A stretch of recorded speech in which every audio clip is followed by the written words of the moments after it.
Class 12 physics में lesson number जो हम लोग पढ़ रहे हैं लेसन नंबर 2। ठीक है, कहाँ पढ़ा होगा? सेल के कहाँ पढ़ाएंगे? प्रतिरोध क्यों ना पढ़ेगा?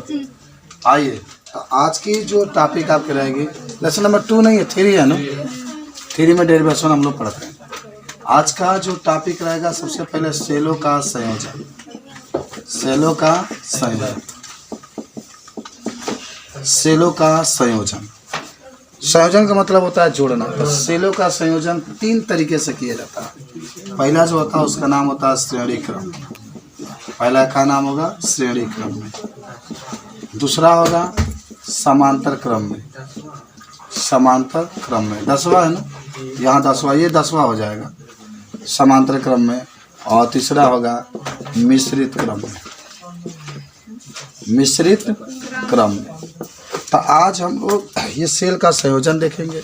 सेल में आप जानते होंगे एक धन होता है, एक ऋण होता है। सेल जो होता है तार में आवेश के प्रवाह को बनाए रखता है। सेल जो तार होता है उसमें आवेश के प्रवाह को बनाए रखता है। सेल में एक प्लस होता है, क्या होता है? नेगेटिव होता है। सब लोग याद रखेंगे। सेल जो होता है उसमें एक धनात्मक होता है, एक ऋणात्मक होता है। और तार में आवेश के प्रवाह को बनाए रखता है। सेल को हम लोग 3 विधि से जोड़ते हैं।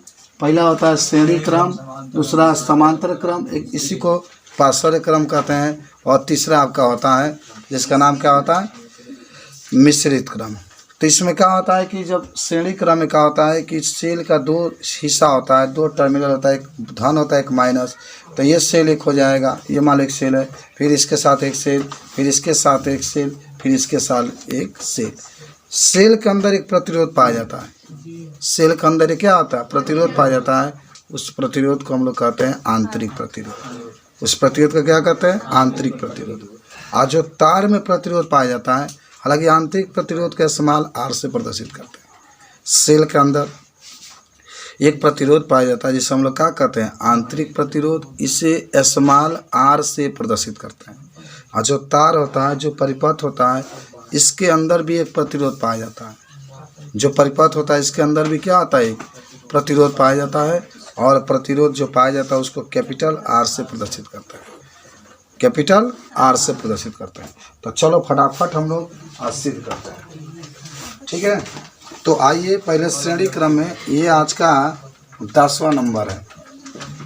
कौन नंबर है? 10वां। सेलों को श्रेणी क्रम में जोड़ने पर। श्रेणी क्रम में जोड़ने पर। तो चलो जोड़ते हैं हम लोग।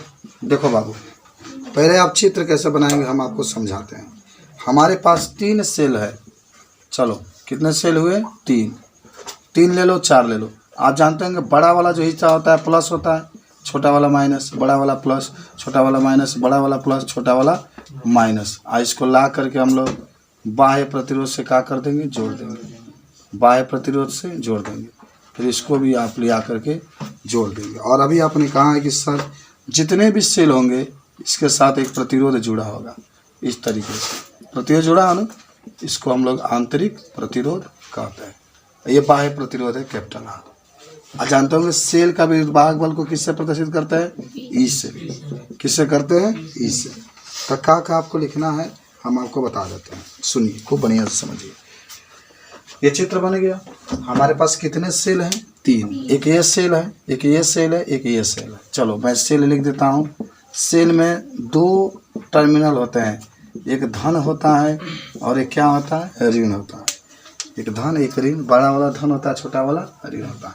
आप क्या लिखेंगे इसमें? लिखेंगे कि सर्वप्रथम सेलों को बढ़िया से ऊंचा सोच। हम आपको पढ़ाने से पहले एक चीज़ बता देते हैं कि मनुष्य जो होता है, जो स्टूडेंट होते हैं, कभी भी बड़ा सोच रखा जाता है। बड़ा सोच मतलब कहीं बैठे हैं तो बार बार आप मोबाइल को नहीं खोलेंगे, किसी से बात नहीं करेंगे या किसी और बात को नहीं सोचेंगे। समझ रहे बात को? इसलिए बड़ा सोच करके पढ़िए कि आज इसको सीख लेना है तो सीख लेना है, बस ये बात होना चाहिए। हाँ, सर्वप्रथम सेलों को श्रेणी क्रम में जोड़ते हैं। श्रेणी क्रम में क्या करते हैं? जोड़ते हैं। चलो हमने जोड़ दिया श्रेणी क्रम। अच्छा चलो जोड़ दिया। सेलों का लिख लेना, सेलों का आंतरिक प्रतिरोध, आंतरिक प्रतिरोध कहाँ है, स्मॉल आर है। सेलों का आंतरिक प्रतिरोध स्मॉल आर है। देखो यहाँ पर स्मॉल आर है, यहाँ पर स्मॉल आर है, यहाँ पर स्मॉल है। और सेलों का विद्युत वाहक बल का है ई है। नमस्ते सर जी। नमस्ते। नमस्ते सर जी। नमस्कार। सेलों का विद्युत वाहक बल, जाओ इन्वर्टर चालू कर दो। आदर्श बोल दो, अभी कोई चालू कर देगा। विद्युत वाहक बल ई है तथा सर जी कहाँ बैठे? बाह्य प्रतिरोध, हर जगह होगा, कहाँ जगह है? आर है। यहाँ बैठना है, यहाँ से आकर बैठ जाइए, नहीं तो वहाँ से जगह जाकर बैठ जाइए। आओ जल्दी आओ, वेट मत कराओ। हाँ, तब 3 सेल लिए, तीनों सेलों का जो आप प्रतिरोध देख रहे हैं वो बाह्य प्रतिरोध का हो रहा है, देख रहे हैं। बाह्य प्रतिरोध आपका कैपिटल आर हो जाएगा, ठीक है। आंतरिक प्रतिरोध सबके लिए क्या हो जाएगा, आर हो जाएगा, जितने आंतरिक प्रतिरोध है, समझ रहे हैं। आंतरिक प्रतिरोध आर हो जाएगा। आप मुझे बताइए कि एक चीज़ को बढ़िया से समझ रहे हैं ना। अगर मैं कहूँ यहाँ से बाबू, कुल आंतरिक प्रतिरोध, कुल आंतरिक प्रतिरोध, बहुत ध्यान से, कुल आंतरिक प्रतिरोध बताइए कितने आंतरिक प्रतिरोध है। ये तो 3 लिखाएगा, लेकिन कहाँ तक जाएगा कोई भरोसा नहीं है। इसीलिए आंतरिक प्रतिरोध के स्मॉल एन आर लिख देता है। क्या लिख देता है, मन एन ये होता है, संख्या बताता है, कहाँ तक जाएगा ये कोई नहीं जानता। अच्छा, कुल विद्युत वाहक बल, कुल विद्युत वाहक बल, ठीक है, कितना होगा बताइए मुझे। 1 2 3 है, अभी कहाँ तक जाएगा कोई भरोसा नहीं है, इसलिए आप इसको यन कैपिटल ई लिख दीजिए, यन कैपिटल ई, ठीक है। अच्छा, अब पढ़ेंगे एक सूत्र, क्या हो जाएगा, धारा आई बराबर क्या हो जाता होता है, याद करो, भी बटा आर। लेकिन जब सेल की बात होगी तो भी नहीं आएगा, सेल की बात होगी भी नहीं आएगा, सेल की बात होगी भी नहीं आएगा, भी की जगह पर ई आएगा। तो यहाँ पर ई लिखते हैं, और देखो ना, तो यन अगवा जोड़ दीजिए, जब आगे आए तो एन ई, और यहाँ पर कुल प्रतिरोध, अरे ई बटा आर होता है, तो एगो स्मॉल आर है, एगो कैपिटल आर है, तो स्मॉल आर के आगे यन लगा दें। तो इस तरीके से आपने इसको जोड़ करके ये सूत्र स्थापित कर लिया ना। अच्छा, एक बार और समझाते हैं। आज का जो टॉपिक है वो टॉपिक है सेलों का संयोजन। तो नहीं, बोलो समझ लीजिए, सेलों का संयोजन 3 क्रम में जोड़ना है, एक बार श्रेणी क्रम में, समांतर क्रम में, मिश्रित क्रम में। हमने पहले आपको बताया सेलों का श्रेणी क्रम में जोड़ना या संयोजन। तो श्रेणी क्रम में हमने कहा कि 3 आप सेल ले लेंगे, कि ये सेल है, एक ये सेल है, एक ये सेल है। श्रेणी क्रम में कब कहेंगे कि जब पहला सेल का माने जो ऋणात्मक सिरा है वह दूसरे सेल के धनात्मक से जुड़ा है, देख रहे हैं ना। आज जो दूसरे का ऋणात्मक सिरा है तीसरे के धनात्मक से जुड़ा है, तो हम इसको श्रेणी क्रम में कहते हैं। अच्छा, और सुनो, जितने सेल हैं सभी सेल के अंदर विद्युत वाहक बल पाए जाते हैं, जिसको हम लोग किससे प्रदर्शित करते हैं, ई से। हमने ई को दिखा दिया। सब सेल के अंदर आंतरिक प्रतिरोध पाया जाता है, जिसको हमने स्मॉल आर से प्रदर्शित कर दिया। एक बाह्य परिपथ का प्रतिरोध आर हो गया। अभी डाटा को जितने आपने यहाँ पर दिखाया लिखे हैं, सर्वप्रथम सेलों को श्रेणी क्रम में जोड़ते हैं। सेलों का आंतरिक प्रतिरोध स्मॉल आर है, सेलों का विद्युत वाहक बल ई है तथा बाह्य प्रतिरोध कैपिटल आर है। तो कुल आंतरिक प्रतिरोध देखो, एक यहाँ पर, एक यहाँ पर, एक यहाँ पर, और भी हो सकता है, इसलिए हम इसको यन आर लिख दिए। कुल विद्युत वाहक बल, यहाँ भी ई है, यहाँ भी ई है, यहाँ भी है, अन्य भी हो सकता है, हम लोग यन ई लिख सकते हैं। तब यहाँ पर सूत्र आई बराबर पड़े होंगे भी बटा आर, लेकिन जब इस सेल की बात करेगा तो आपको भी नहीं लिखना है, ई लिखना है। जब इस सेल की बात करेगा तो क्या लिखना है, ई। यहाँ पर यन ई हो जाएगा, यन ई हो जाएगा, यहाँ पर N R plus capital R, N R plus capital R. N R तो पहले से आपका है, कैपिटल आर भी है, दोनों का आप ऐड कर देंगे, तो इस तरीके से सेलों का श्रेणी क्रम में संयोजन हो जाएगा। लगा लेंगे, कोई दिक्कत नहीं है, कोनो दिक्कत नहीं है। हमने के कैपिटल आर के पास कहने के जगह लगा ले, कहीं कैपिटल आर एक होगा, कोई से हमने के जानने की जगह लगा ले, आई स्मॉल आर कई गो वही से यन लगा दिया गया, ई भी कई है, इसीलिए इसमें हम यन लगा लिए हैं। तो इस तरीके से हम लोग श्रेणी क्रम में क्या करते हैं, जोड़ सकते हैं। तो समझ में आया, क्या कहते हैं, उतार लो, जो नहीं उतारे जल्दी से। अब हम लोग सेलों का किस क्रम में जोड़ना है, समांतर क्रम में।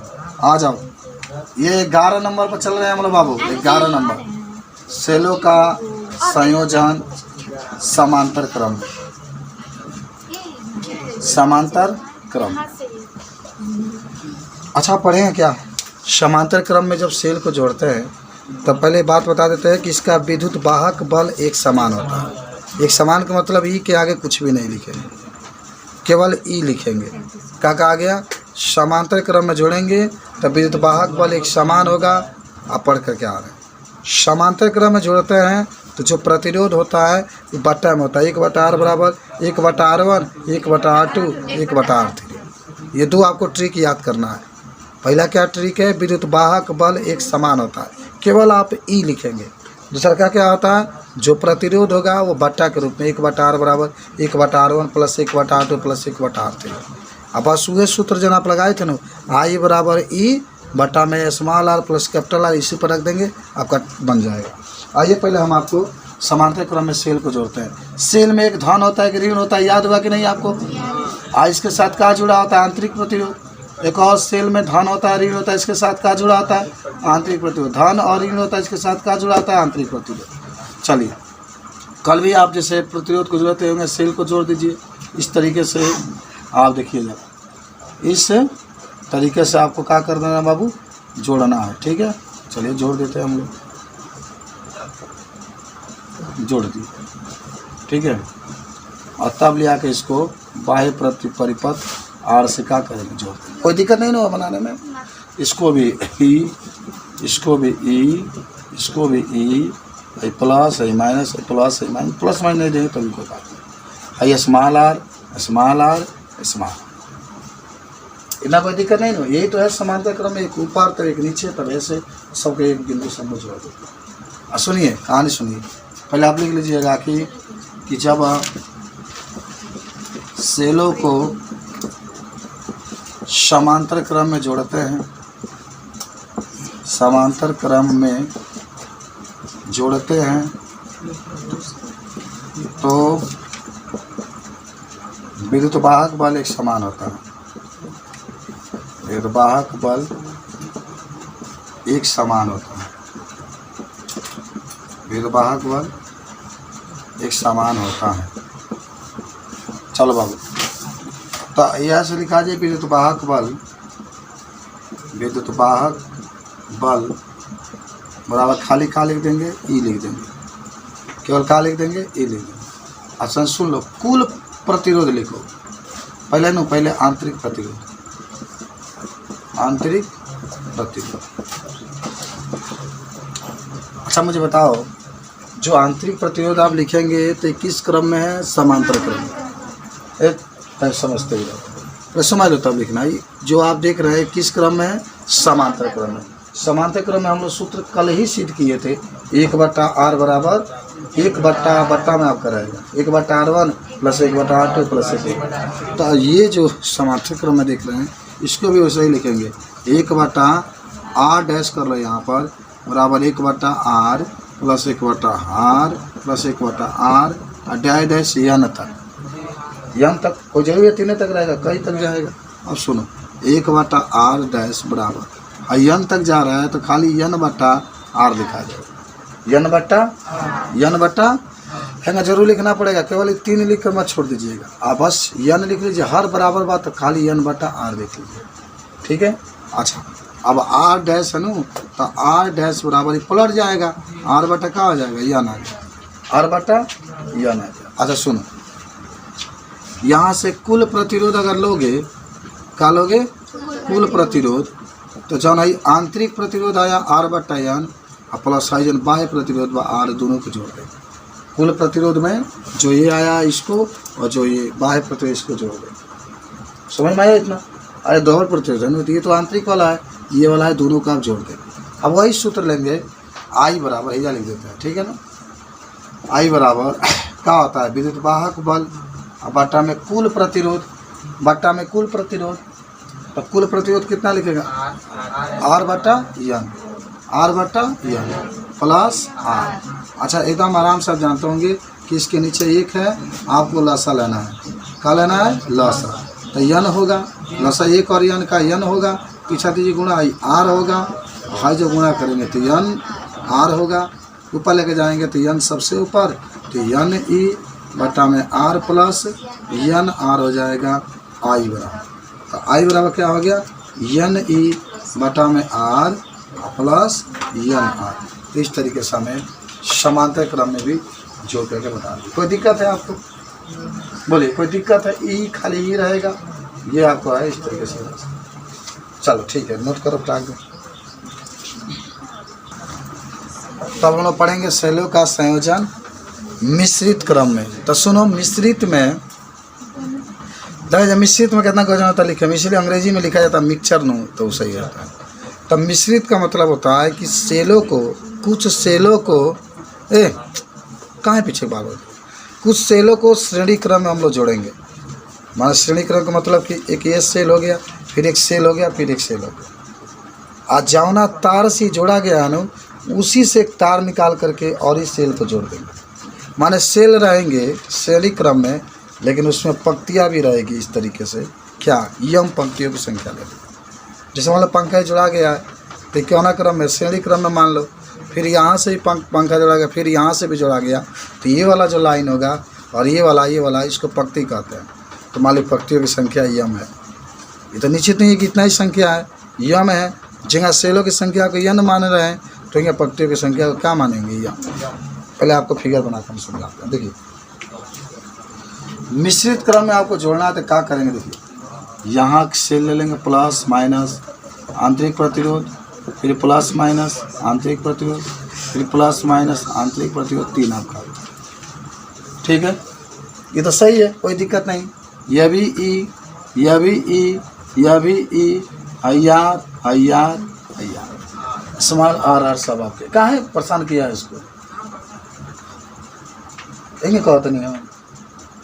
चलो यहाँ पढ़ो ना पढ़ो, अभी आधा घंटा पढ़े ही नहीं, अब बता गए आप लोग। हाँ चलिए, ये आपका रहेगा। अभी देखिए, सेल भी आपको दिखा रहे हैं श्रेणी क्रम में, और नीचे पंक्तियाँ भी दिखा दी गई। इसी तरीके से तनी और ही नीचे आ जाओ, एक और दिखा देना यहाँ पर सेल, आंतरिक प्रतिरोध जैसे खींच देना। ठीक है, फिर यहीं से एक और सेल दिखा देना।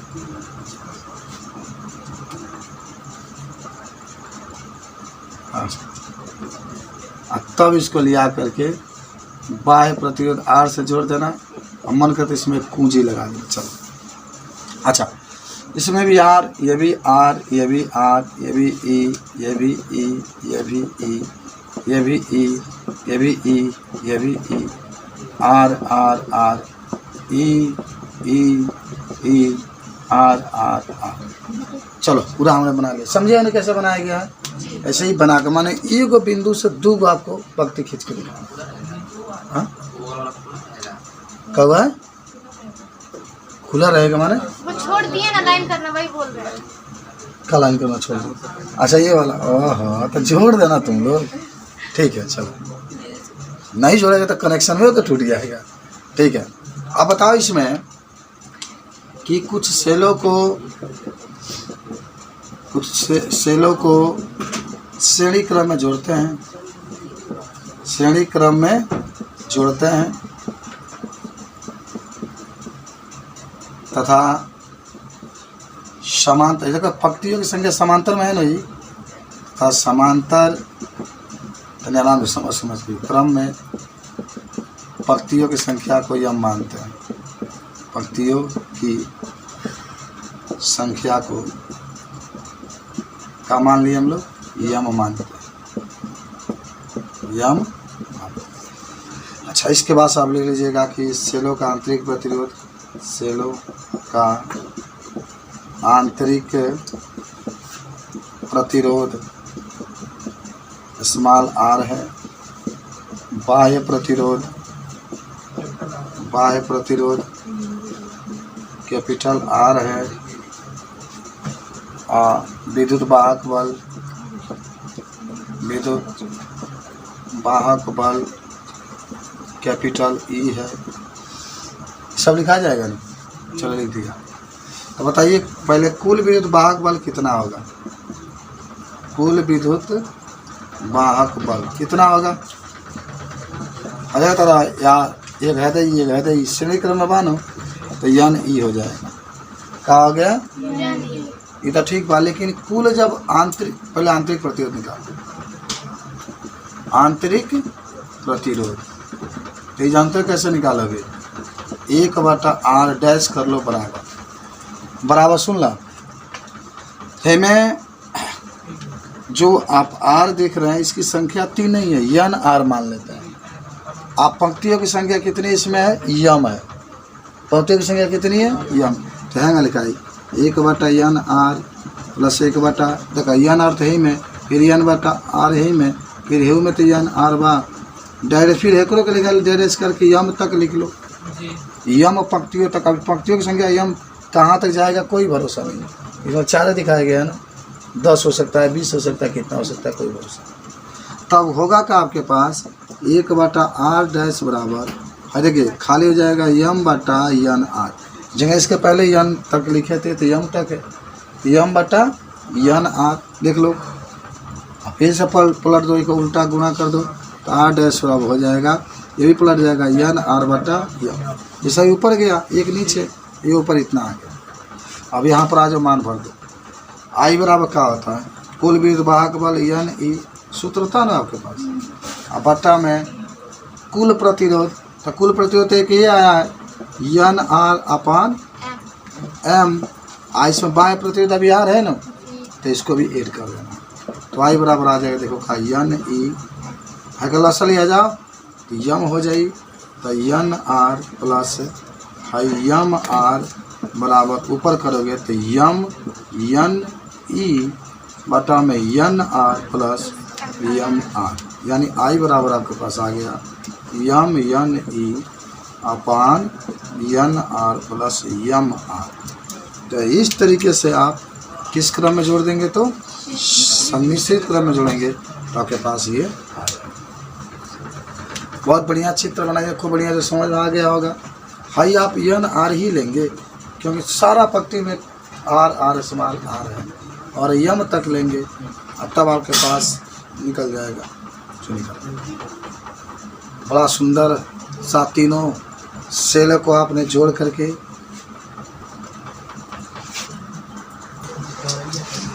व्हीट स्टोन सेतु, जिसको आप अंग्रेजी में भी लिख सकते हैं व्हीट स्टोन ब्रिज। ब्रिज माने पुल या सेतु, जो भी कहें। चलो, ये होता क्या है?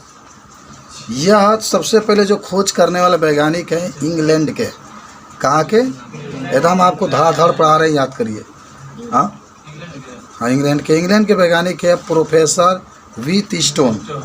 प्रोफेसर व्हीट स्टोन, याद करो, इंग्लैंड के वैज्ञानिक है प्रोफेसर व्हीट स्टोन। उसी ने व्हीट स्टोन सेतु का निर्माण किया था, और उसने कहा था कि हम 4 प्रतिरोध लेते हैं।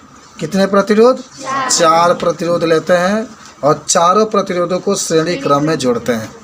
तो देखो, प्रोफेसर व्हीट स्टोन जो कि इंग्लैंड के वैज्ञानिक थे, इसने एक व्यवस्था बताया था। उसने कहा था कि हम 4 प्रतिरोध को लेते हैं, चारों प्रतिरोध को एक विशेष स्थिति द्वारा श्रेणी क्रम में जोड़ देते हैं। किस क्रम में जोड़ते हैं? श्रेणी क्रम में जोड़ते हैं। और फिर उसने कहा कि यदि हमको 3 प्रतिरोध का मान मालूम है, 4 तो बात कहा है ना, यदि हमको 3 प्रतिरोध का मान मालूम है तो चौथा प्रतिरोध का मान हम लोग क्या कर सकते हैं? निकाल सकते हैं। आप इसको इम्पोर्टेंट बना लीजिएगा, कल 100% है ये आपको दिया जाएगा। समझ रहे हैं? एकदम बहुत इम्पोर्टेंट है, हर बार बोर्ड के पेपर में पूछा जाता है। तो उसने कहा था कि 4 प्रतिरोध का श्रेणी क्रम में जोड़ें तो 3 प्रतिरोध का मान अगर हमको मालूम है तो चौथा का क्या कर सकते हैं? निकाल सकते हैं। इतना तो सब डाटा जान गए। प्रोफेसर जो व्हीट स्टोन थे, इंग्लैंड के वैज्ञानिक थे, उसी ने इसका व्यवस्था बनाया था, और उसने कहा था कि 4 प्रतिरोध को श्रेणी क्रम में लेते हैं, अगर 3 प्रतिरोध का मान निकाल लेते हैं, मालूम होता है, तो चौथा का हम निकाल लेते हैं। अब देखो, पहले इसका चित्र समझो कैसे बनाया। उसने क्या किया, 4 प्रतिरोध लिया, देखो खूब बढ़िया समझो। पहले एक काम करिएगा, इस तरीके से बनाइएगा, बर्फी खान बन गया, और तब बीच में से तनी तनी मिटा दीजिएगा ऐसे। हाँ, अब आपके ऊपर डिपेंड करता है कैसे बनाते हैं, उन्नत मिटेगा वैसे बना लीजिएगा। अब एक पूछने वाली कौन बात है कि सर अब पेन से कैसे मिटाएंगे, क्योंकि दुनिया जानता है कि फिगर सब पेंसिल से बनाया जाता है। चलिए आइए, अब क्या करते हैं, इसको ए मान लेते हैं, इसको बी मान लेते हैं, इसको सी मान लेते हैं, इसको डी मान लेते हैं। ठीक है, तनी आपको बढ़िया देखिएगा। अब इसको ला करके बैटरी से जोड़ देते हैं, प्लस माइनस, एक कुंजी लगा देते हैं यहाँ पर, इसको K1 मान लेते हैं। ठीक है, इसको ले आकर जोड़ दिए, यहाँ से भी हम लोग धारामापी लगा लेते हैं G, धारामापी लगा लेते हैं G, और एक और यहाँ पर कुंजी लगा लेते हैं K2, ले आकर इसको जोड़ दें। धारा हमेशा प्लस की तरफ से बढ़ती है। इसके प्रतिरोध का नाम P, इसको नाम देते हैं Q, इसको नाम देते हैं R, इसका नाम देते हैं S। इसमें धारा अगर बहती है I1, कौन धारा बह रही है? I1, तो इसमें भी जो धारा बहेगी उसका नाम होगा I1। इसमें जो धारा बहेगी I2, तो इसमें भी जो धारा बहेगी उसका नाम होगा I2। ये परिपथ कंप्लीट हुआ। बोलिए परिपथ क्या आ गया? कंप्लीट। समझ में आया? डबल कुंजी रहेगा, नीचे K1 ऊपर K2, डबल कुंजी K1 चालू करने के लिए, K2 बंद करने के लिए प्रयोग किया। ये धारामापी है, और इस धारामापी का प्रयोग हम लोग किसके लिए करते हैं? ये जांच करने के लिए कि जो BD भुजा है, क्योंकि ये भी एक भुजा है, BC भी एक भुजा है, CD भी एक भुजा है, AD भी एक भुजा है। धारामापी लगा है G। धारामापी क्या होता है? धारा के मान को नाप करके बताता है। G हम लोग इसलिए लगाए हैं कि BD में धारा जा रही है कि नहीं, इसको हम लोग जाँच करने के लिए। अगर BD में धारा जा रहा होगा तो इसके अंदर विक्षेप उत्पन्न होगा। आप पढ़ करके आ रहे पूरा। विक्षेप का मतलब होता है कि जो सुई अगर है वो सुई या तो ऐसे घूमेगा या तो ऐसे घूमेगा, विक्षेप का। चलो फिगर में समझ गए। हमारे पास कितने प्रतिरोध हैं? 4। क्या क्या नाम है? P Q R S। P Q R S। इसके खोज करने वाले कौन हैं? इंग्लैंड के वैज्ञानिक प्रोफेसर। आपको याद होगा कि अभी इंडिया और इंग्लैंड में मैच भी हो रहा है, और उस मैच में 3 टेस्ट हुए हैं, जिसमें एक माने ड्रा हो गया, बाकी 2 एक इंडिया एक इंग्लैंड जीता है। आपको याद होगा? हाँ,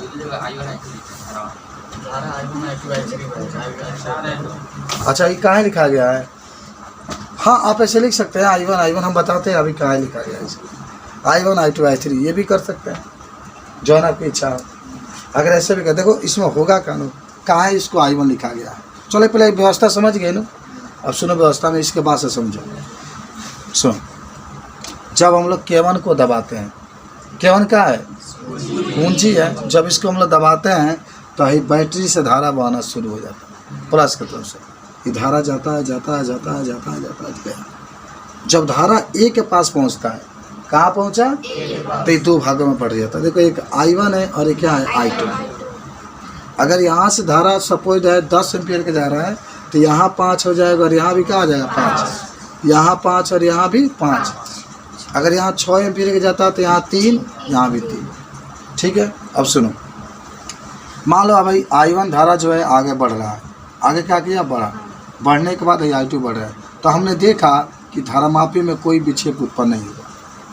धारामापी में कोई विक्षेप उत्पन्न नहीं हुआ, धारामापी में कोई हलचल उत्पन्न नहीं हुई। तो इसका मतलब है कि धारा इधर नहीं बहा। धारा बहा जी? नहीं बहा। धारामापी में कोई विक्षेप उत्पन्न नहीं। कोई विक्षेप का मतलब कोई हलचल नहीं उत्पन्न हुआ। कोई हलचल नहीं उत्पन्न हुआ, इसका मतलब धारा इधर नहीं गया। इसका मतलब धारा इधर नहीं गया। जब धारा इधर नहीं गया तो यही धारा इधर गया। यही धारा कहाँ गया? इधर गया। अगर यहाँ से 5 एम्पियर गया तो इधर भी कितना गया? 5 एम्पियर। इसलिए हमने I1 को I1 माना, समझे? लेकिन कब ये लागू होगा? इसमें कोई विक्षेप उत्पन्न नहीं होगा। तो लेकिन आपको हम बता देते हैं, इसमें विक्षेप उत्पन्न नहीं होता। जब आप व्हीटस्टोन सेतु बनाते हैं तो धारामापी में कोई विक्षेप उत्पन्न नहीं होता। ठीक है, वही बात यहाँ पर भी लागू होती है। यहाँ से I2 धारा जा रही है, हमने देखा कि इसके अंदर कोई विक्षेप उत्पन्न नहीं हुआ। इसका मतलब है इसके अंदर धारा नहीं गया। इसके अंदर धारा नहीं गया। धारा गया होता है तो इसमें विक्षेप उत्पन्न होता है। यही धारा जब इसके अंदर नहीं गया तो यही धारा इधर निकल गया। अगर 5 एम्पियर गया तो 5 एम्पियर निकल गया। समझिए 5 में गया तो कहाँ हो गया 5 में, इसीलिए I2 I1 I1 लिखे। आपको कोई दिक्कत नहीं है? बोलिए, कोई विक्षेप अगर उत्पन्न नहीं हुआ तो जो धारा यहाँ पर गया वो धारा यहाँ पर हुआ। जरा सोचो, अब धर्मापीय लगा दो, सपोर्ट है, ये तार आपके पास है, यही तार है, मान लीजिए ये तार है, 2 तार आपने जोड़ा है। अब तार 2 जोड़ा, इसमें धारा ही नहीं गया, मान लो फॉल्ट है, ये तार फॉल्ट है, इसमें धारा ही नहीं गया, तो पूरा का पूरा तो धारा तो इसमें चला गया ना, वही बात इसमें। चलो कुछ और बातें समझ लेना कि इसमें 2 विकर्ण होते हैं। जैसे मान लो ABCD एक आयत है या एक वर्ग मान लो, एक वर्ग मान लो, इसमें 2 विकर्ण होंगे, एक BD होंगे, एक AC होंगे। जो BD होंगे उससे एक धारामापी जोड़ेंगे और एक कुंजी जोड़ेंगे K2। BD जो BD धारामापी है, माने BD जो होगा इसमें एक धारामापी जोड़ेंगे और क्या जोड़ेंगे, कुंजी K2। और जो AC भी एक विकर्ण है ना, AC एक विकर्ण, तो AC जो विकर्ण है इससे लिया कर हमने क्या जोड़ा है, बैटरी जोड़ा है, कुंजी जोड़ा है। क्या क्या जोड़े हैं, बैटरी और कुंजी जोड़े हैं, समझ गए? अच्छा चलो, ये जो भी मैंने बात बोला क्या उसको आप लिख सकते हैं कि नहीं लिख सकते हैं? लिखा जाएगा एकदम। आप देखिए हर एक बात छापा नहीं जाता है कापी पे, टाइम बचाइए, टाइम सीखिए, कभी मत लिखिए, लेकिन सीख लीजिए, कभी मत लिखिए घर पर। लेकिन जब ज़रूरत है बोर्ड में लिखने के लिए, टेस्ट में लिखने के लिए, उसको लिखिए। मैंने कहा कि सर्वप्रथम 4 प्रतिरोध लेते हैं PQRS, चारों को हम लोग क्या करते हैं, श्रेणी क्रम में जोड़ देते हैं। उसके बाद से उसका नाम ABCD लिख देते हैं। 4 भुजा इसमें होती है, AB BC CD AD। जो AC वाला, जो AC होता है भुजा, AC जो भुजा होता है या AC जो विकर्ण होता है, उससे एक बैटरी और K1 कुंजी को जोड़ देते हैं। जो BD होता है उससे एक धारामापी और K2 को जोड़ देते हैं। फिर हमने जो देखते हैं कि K1 को दबाते हैं, दबाया हमने कुंजी, जब K1 को दबाते हैं तो यहाँ से धारा निकलना शुरू होता है। जब ये बजाता है तो 2 भागों में बट जाता है, एक I1 और एक क्या होता है I2। और हम लोग देखते हैं कि जब आगे I1 बढ़ता है तो धारामापी में कोई विक्षेप उत्पन्न नहीं होता है, माने कोई हलचल उत्पन्न नहीं होता है। इससे सिद्ध होता है कि जो BD वाला भुजा उसमें धारा नहीं गया, वो धारा निकल गया BC में। वो धारा किस में निकल गया, BC में। यानी AB में I1 जा रहा था तो BC में कहा जा रहा है, I1 जा रहा है। और फिर यहाँ AD में धारा अगर I2 जा रहा था AD में, तो हमने देखा ये धारा फिर यहाँ पर विक्षेप उत्पन्न नहीं हुआ, इसका मतलब धारा इधर नहीं गया, सीधे किससे निकल गया, CD में निकल गया। इतना लिख देना आप, समझ रहे हैं? कोई दिक्कत कि भाई बताओ थोड़ी? अरे हो गया ना, तो आप टैलेंट बच्चे हैं, समझ रहे हैं। आइए अब आइए, जानते हो किरचॉफ के नियम से, किरचॉफ के नियम से, किरचॉफ के नियम आपको याद है ना? किरचॉफ के नियम याद है?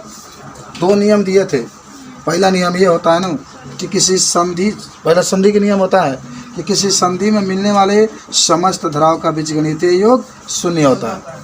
किसी संधि पर मिलने वाले समस्त धाराओं का बीजगणितीय योग 0 होता है, पहला नियम है। किसी संधि पर मिलने वाले समस्त धाराओं का, देखो सिग्मा का मतलब होता है बीजगणितीय योग, समस्त धाराओं का बीजगणितीय योग 0 होता है। दूसरा ही कहते हैं कि संधि पर मिलने वाले धारा और प्रतिरोध का गुणनफल विद्युतवाहक बल के बीजगणितीय योग के बराबर होता है। I/R बराबर क्या होता है, E होता है। I/R यानी धारा प्रतिरोध का गुणनफल का बीजगणितीय योग विद्युतवाहक बल के बीजगणितीय योग के क्या होता है, बराबर होता है। ये भी बताए थे, ठीक है। अच्छा चलो सुनो, तो किरचॉफ के नियम से लिख लेना। कौन सा नियम लोगे, पास के नियम से। कौन नियम से, दूसरा का नियम होगा। तो जानते हो कौन लो, पास ABD में लिख लेना कि बंद पास, बंद पास ABD में। बंद पास कौन लेंगे, ABD में।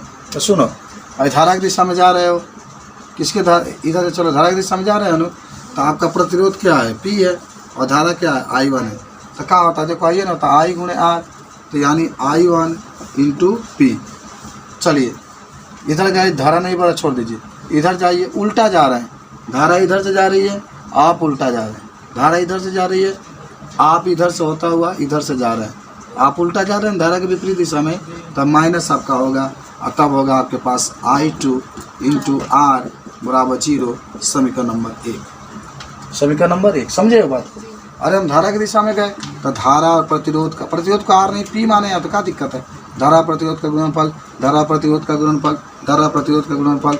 इधर गए, उल्टा चल रहे हैं, धारा इधर से जा रही है, आप उल्टा चल रहे हैं, तो I2 और I2 R का गुणनफल बराबर 0, समीकरण नंबर 1 लिखा जाएगा। फिर आपका होगा बंद पास। अब कौन बंद पास लेंगे? बी ले लीजिए, बी ले लीजिए, सी ले लीजिए, डी ले लीजिए, फिर बी का पास आ जाइए। एक ये बना, एक ये बना, तो B C D B, B C D B, तो बंद पास बी सी डी बी में, तो क्या होगा? धारा की दिशा में चल रहा है, तो I1 गुणे Q हो जाएगा। I1 गुणे क्या आ जाएगा? Q। चलिए आइए इधर, उल्टा जा रहे हैं, देखिए धारा इधर जा रही है, आप उल्टा आ रहे हैं, तो क्या हो जाएगा? माइनस I2 गुणे यस बराबर 0। समीकरण नंबर क्या हो जाएगा? 2। समीकरण नंबर 2। अब सुनिए, अब आप दो तरीके से लिख सकते हैं।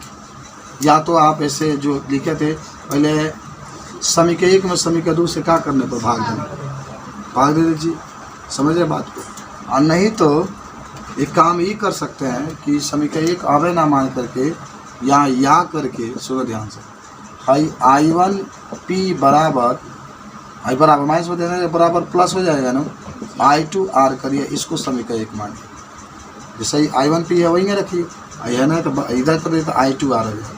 इसी तरह से इसको I1 Q बराबर I2 यस, समीकरण नंबर 2 मानिए। अब आप लिखिएगा समीकरण 1 में समीकरण 2 से भाग देने पर, एकदम भाग देंगे। तो भाग देने के लिए मान लीजिए कि ये क्या है? I1 P है, बटा में ये क्या है? I1 Q है, बराबर ये है आपके पास I2 R है, और ये I2 यस। हाँ क्या कह रहे बोलो? हाँ यार, चला तो आई लिख लेता, तो I1 से I1 गई, I2 से I2 गई, तो क्या बचा? इधर लिख देते हैं, हमारे पास फार्मूला आ गया P बटा Q I × R बटा यस। और जहाँ ये लिख देना कि यस अज्ञात प्रतिरोध है, ये यस के मान निकालना होता है, अज्ञात प्रतिरोध इसको माने ज्ञात करना होता है। आप समझ गए हैं ना? देखो थोड़ा सा बना लो। हाँ, कितना आसान बताया, तो पता वो भी चल जाएगा। लेकिन आइए, मीटर सेतु, मीटर सेतु, इसको हम लोग कहते हैं मीटर ब्रिज, मीटर ब्रिज। कुछ बातें आपको बताना है हमको। आप कहेंगे कि मीटर सेतु व्हीटस्टोन सेतु के सिद्धांत पर कार्य करता है। मीटर सेतु व्हीटस्टोन सेतु के सिद्धांत पर कार्य करता है। याद करना, आपसे प्रश्न पूछा जाता है कि मीटर सेतु किसके सिद्धांत पर कार्य किया करता है, तो आप कहेंगे व्हीटस्टोन सेतु के सिद्धांत पर कार्य किया जाता है। फिर कोई पूछा बताओ इसका प्रयोग कहाँ किया जाता है, तो आप कहेंगे इसका प्रयोग अज्ञात प्रतिरोध को ज्ञात करने के लिए किया जाता है। इसका प्रयोग अज्ञात प्रतिरोध को ज्ञात करने के लिए किया जाता है। जेंगन आप व्हीटस्टोन सेतु का प्रयोग अज्ञात प्रतिरोध को ज्ञात करने के लिए करते हैं, इसी तरीके से इसका भी प्रयोग किया जाता है।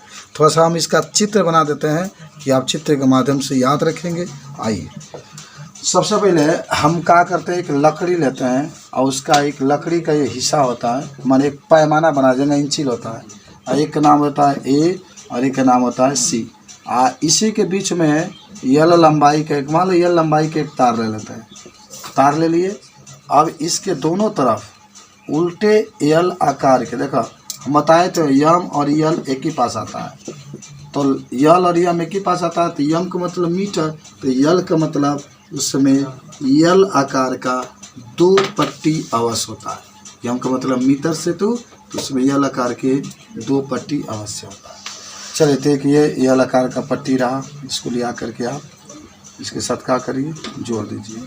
फिर यहाँ भी एक यल आकार का पट्टी आप बना सकते हैं, बना दिया हम, ठीक है। अब बीच में एक और सीधा एक प्लेट हो जाता है, बना देता है।